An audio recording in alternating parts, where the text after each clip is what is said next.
از ملائک بودی و جنس بشر، آسمانی بر زمین بودی پدر، رفتی و در حسرت دیدار تو شام هجرانم نمی آید به سر.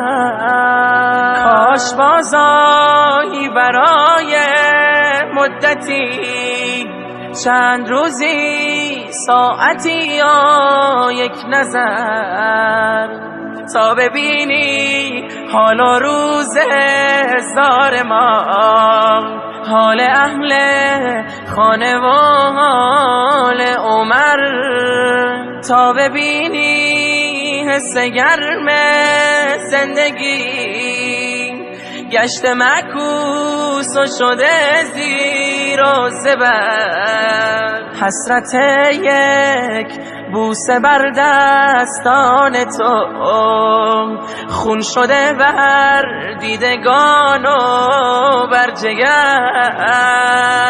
کاروان عمر رفت و بی تو شد، چشمهای کاروان نمناک و تنگ، حال مهمان خداوندت شدی، آن که میخواندیش هر شب تا سحر.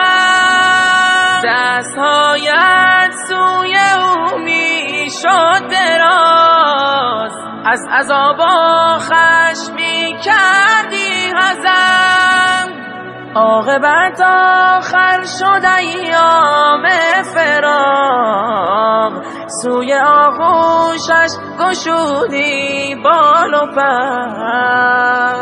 درهای رحمتش سویت گشود، چون که بر خلقش نبستی گام در.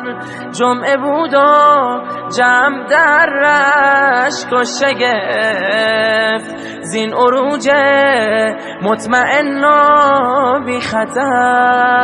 از جهان فانی و دارالعبور تا سرای خلد و دارالمستقر، بدرهایی را که بنشاندی به خاک، روز محشر سایه خواهد شد به سر. حمد حق گو در همه حال ای عمر، بر قضای کردگار و بر قدر. غصه هایت را فقط با او بگو، که از غم و اندوه دل دارد خبر.